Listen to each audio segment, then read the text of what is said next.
ചോറ്റാനിക്കര ശ്രീ ഭഗവതി ക്ഷേത്രം കേരളത്തിലെ ഏറ്റവും പ്രധാനപ്പെട്ട ഭഗവതി ക്ഷേത്രം കൂടിയാണിത്. ജഗദീശ്വരിയായ ആദിപരാശക്തിയാണ് ഈ ക്ഷേത്രത്തിലെ മുഖ്യ പ്രതിഷ്ഠ. ചോറ്റാനിക്കരമ്മ എന്ന് അറിയപ്പെടുന്ന ഭഗവതിയെ മഹാലക്ഷ്മി ഭാവത്തിൽ വിഷ്ണുവിനൊപ്പമാണ് പ്രതിഷ്ഠിച്ചിരിക്കുന്നത്. ആയതിനാൽ ലക്ഷ്മി നാരായണ സങ്കല്പത്തിന് ഇവിടെ പ്രത്യേക പ്രാധാന്യം വരുന്നു. കൂടാതെ ഭദ്രകാളി സങ്കല്പത്തിലുള്ള മറ്റൊരു ക്ഷേത്രം കൂടി ഇവിടെയുണ്ട്. കീഴ്ക്കാവ് എന്ന് അറിയപ്പെടുന്നു. പ്രധാന ക്ഷേത്രത്തിൽ നിന്നും താഴത്തേക്ക് ഇറങ്ങിയാണ് കീഴ്ക്കാവ് സ്ഥിതി ചെയ്യുന്നത്. ഭഗവതിക്കും മഹാവിഷ്ണുവിനും ഭദ്രകാളിക്കും തുല്യ പ്രാധാന്യമാണ് ഈ ക്ഷേത്രത്തിൽ ഉള്ളത്. നമുക്ക് ക്ഷേത്രത്തിൻ്റെ പഴയകാല ചരിത്രത്തിലേക്കൊന്ന് പോയാലോ? ഇന്ന് ക്ഷേത്രമിരിക്കുന്ന സ്ഥലം ഒരു കാലത്ത് കൊടും കാടായിരുന്നു. ആദിവാസികളായ മലയരന്മാർ അവിടെ സ്ഥിരതാമസം ഉറപ്പിച്ചിരുന്നു.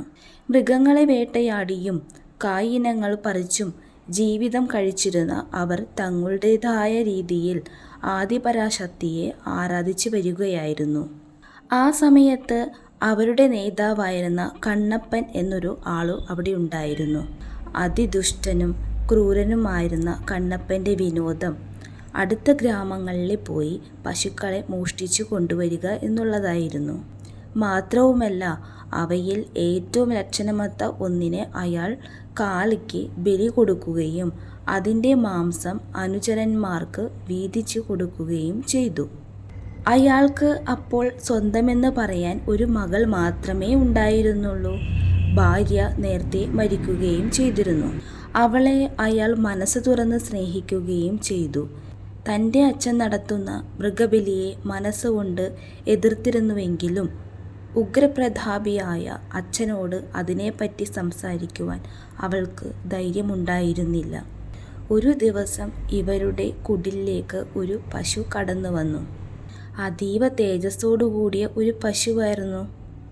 ഈ പശുവിനെ കാണാനിടയായ കണ്ണപ്പൻ്റെ മകൾ അതിനെ സ്വന്തമായി വളർത്തുവാനും തുടങ്ങി. തൻ്റെ പതിവ് തെറ്റിച്ച് കണ്ണപ്പനും അതിനോട് സ്നേഹം കാണിച്ചു തുടങ്ങി. ഈ സംഭവം കണ്ണപ്പൻ്റെ അനുചരന്മാരെ ഞെട്ടിച്ചു കളഞ്ഞു. എന്നാൽ അവർക്കും ഒന്നും പറയുവാൻ കഴിയില്ലായിരുന്നു. അങ്ങനെ കാലം കുറച്ച് കടന്നു പോയപ്പോൾ കണ്ണപ്പനെ നാട്ടിൽ പശുക്കളെ കിട്ടാതായി തുടങ്ങി. ഗത്യന്തരമില്ലാതെ വന്നപ്പോൾ അയാൾ തൻ്റെ മകൾ വളർത്തുവിനെ പശുവിനെ ബലി കൊടുക്കുവാൻ തീരുമാനിച്ചു. എന്നാൽ ഈ സംഭവം അറിഞ്ഞ മകൾ ഓടി വന്ന് പശുവിനെ ബലി കൊടുക്കരുത് എന്നു പറഞ്ഞ് പകരം തന്നെ ബലി കൊടുത്തുകൊള്ളാൻ മതിയെന്നു പറയുകയുണ്ടായി. ആർത്തലച്ചു വന്ന മകളുടെ വാക്കുകൾ കണ്ണപ്പനെ മാറ്റി ചിന്തിപ്പിക്കുകയും അയാൾ അതോടെ മൃഗബലി നിർത്തുവാൻ തീരുമാനിക്കുകയും ചെയ്തു. തുടർന്നുള്ള കാലം അയാൾ കായിനങ്ങൾ തേടലും പശുവിനെ വളർത്തലുമായി സമയം ചെലവഴിച്ചു. ഒരു ദിവസം അയാളുടെ മകൾ അകാല മരണം പ്രാപിച്ചു. ഈ സംഭവം അയാളെ ഏറെ വേദനിപ്പിച്ചുവെങ്കിലും മകളുടെ പശുവിനെ വളർത്തി അയാൾ ശിഷ്ടകാലം ചെലവഴിച്ചു. അങ്ങനെയിരിക്കെ ഒരു ദിവസം രാത്രി കണ്ണപ്പൻ അതിവിചിത്രമായ ഒരു സ്വപ്നം കാണാനിടയായി. തൻ്റെ തൊഴുത്തിൽ പശു ഒരു കല്ലായി കിടക്കുന്നു. അടുത്ത് തന്നെ മറ്റൊരു കല്ലുമുണ്ട്. അവയ്ക്കടുത്തായി ഒരു ദിവ്യ സന്യാസി നാമജപങ്ങളോടെ നിൽക്കുന്നു. ഇതായിരുന്നു സ്വപ്നം. പിറ്റേ ദിവസം രാവിലെ വന്ന് നോക്കുമ്പോൾ സ്വപ്നം യാഥാർത്ഥ്യമായി കണ്ടു. കാര്യമെന്തെന്ന് മനസ്സിലാവാതെ കണ്ണപ്പൻ നിലവിളിച്ചു. അപ്പോൾ അവിടെ വന്ന ദിവ്യ സന്യാസിനി കണ്ണപ്പനോട് ഇങ്ങനെ പറയുകയുണ്ടായി: കണ്ണപ്പ, നീ ഒരു പുണ്യപുരുഷനാണ്. സാക്ഷാൽ മഹാലക്ഷ്മിയാണ് ഇത്രയും കാലം നിന്നോടൊപ്പം പശുവായി ജീവിച്ചു പോന്നത്. അടുത്ത് മറ്റൊരു ശില നോക്കൂ, അത് സാക്ഷാൽ മഹാവിഷ്ണുവാണ്. നിത്യവും നീ ഇവിടെ ആരാധന നടത്തുക. കാലാന്തരത്തിൽ ഇവിടെ ഒരു മഹാക്ഷേത്രം ഉയർന്നു വരും. അന്ന് നിന്റെ ഈ ജന്മത്തിലെ പുണ്യം കാരണം വീണ്ടും ഇവിടെ വരാനിടയാവും. ഇത്രയും പറഞ്ഞ ശേഷം ആ ദിവ്യ സന്യാസിനി അപ്രത്യക്ഷനായി. അദ്ദേഹം വേദവ്യാസ മഹർഷിയുടെ പിതാവും ഹോരശാസ്ത്രത്തിൻ്റെ പിതാവുമായ പരാശര മഹർഷിയെന്ന് വിശ്വസിച്ച് വരുന്നു. വിവരം മനസ്സിലാക്കിയ കണ്ണപ്പൻ അനുചരന്മാർക്കൊപ്പം തൊഴുത്ത് വൃത്തിയാക്കുകയും ആരാധന തുടങ്ങുകയും ചെയ്തു.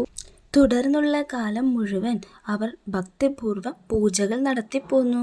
ഒടുവിൽ അവരുടെ ഭക്തിയിൽ സംതൃപ്തരായി ലക്ഷ്മി നാരായണന്മാർ അവർക്ക് ദർശനം നൽകുകയും കാലാന്തരത്തിൽ അവിടെ തങ്ങളുടെ ഒരു മഹാക്ഷേത്രം ഉയർന്നു വരുമെന്ന് അരുൾ ചെയ്യുകയും ചെയ്തു. കാലം കുറേ കടന്നുപോയി. അതിനിടയിൽ കണ്ണപ്പനും അനുചരന്മാരും മൺമറഞ്ഞു. അവർ പൂജിച്ചിരുന്ന ലക്ഷ്മീനാരായണ ചൈതന്യം ആരുടെയും ശ്രദ്ധയിൽപ്പെടാതെ കാടുപിടിച്ച് കിടന്നു. അടുത്തുള്ള ഗ്രാമങ്ങളിൽ പുതിയ മനുഷ്യവിഭാഗങ്ങൾ താമസിക്കുകയും അവർ പുതിയ ജീവക്രമം ചിട്ടപ്പെടുത്തിയെടുക്കുകയും ചെയ്തു. അങ്ങനെയിരിക്കെ ഒരു ദിവസം ഇവിടെ പുല്ലു ചെത്താനായി കുറേ പുലയ സ്ത്രീകൾ വന്നു. അവരുടെ സംഘത്തിലെ ഒരുവൾ തൻ്റെ അരിവാളിനെ മൂർച്ച കൂട്ടുവാനായി അടുത്തുള്ള കല്ലിൽ ഉരച്ചു നോക്കിയപ്പോൾ അവിടെ രക്തപ്രവാഹമുണ്ടായി. ഈ കാഴ്ച കണ്ട് അവർ ഭയന്നു നിലവിളിച്ചു. ഉടനെ തന്നെ സംഘത്തിലെ മറ്റുള്ളവർ അവിടുത്തെ നാട്ടുപ്രമാണിയും തന്ത്രികാചാര്യനുമായിരുന്ന കൂടാതെ ജ്യോത്സ്യനുമായിരുന്ന ഏടാട്ട് നമ്പൂതിരിയെ വിവരം അറിയിക്കുകയും അദ്ദേഹം വന്ന് പ്രശ്നങ്ങൾ വെച്ചു നോക്കിയപ്പോൾ വർഷങ്ങൾക്ക് മുൻപ് കണ്ണപ്പൻ പൂജിച്ചിരുന്ന അതേ ലക്ഷ്മീനാരായണ വിഗ്രഹങ്ങൾ തന്നെയാണ് ഇവിടെ ഉള്ളതെന്നും കണ്ടെത്തി.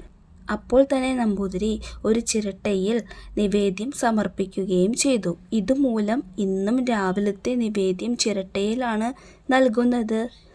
അങ്ങനെ പഞ്ചപ്രകാരങ്ങളോട് കൂടിയ ഒരു മഹാക്ഷേത്രം അവിടെ ഉയർന്നു വരികയും ചെയ്തു. 9 ഇല്ലക്കാർ അത് സംയുക്തമായി അതിൻ്റെ നടത്തിപ്പ് ഏറ്റെടുത്തു.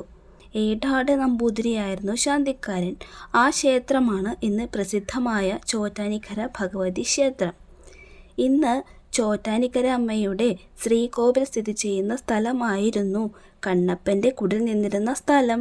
കണ്ണപ്പൻ്റെ തൊഴുത്ത് നിന്നിരുന്ന സ്ഥലമാണ് നാലമ്പലത്തിന് പുറത്ത് തെക്ക് ഭാഗത്ത് സ്ഥിതി ചെയ്യുന്ന പവിഴമല്ലിത്തറ. ആദ്യമായി ദേവി കുടികൊണ്ട ഭാഗമായിരുന്നതിനാൽ ഇവിടം ഇന്ന് ശ്രീമൂലസ്ഥാനം എന്ന പേരിൽ അറിയപ്പെടുന്നു.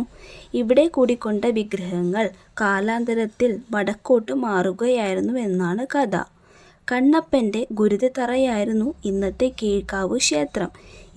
ഇവിടെ ഗുരുതി പൂജ നടത്തുന്നത് ഈ ഒരു സങ്കല്പം കൂടി വെച്ചാണ്. കഥ ഇഷ്ടമായിട്ടുണ്ടെങ്കിൽ ചാനൽ സബ്സ്ക്രൈബ് ചെയ്യാൻ മറക്കരുത് കേട്ടോ.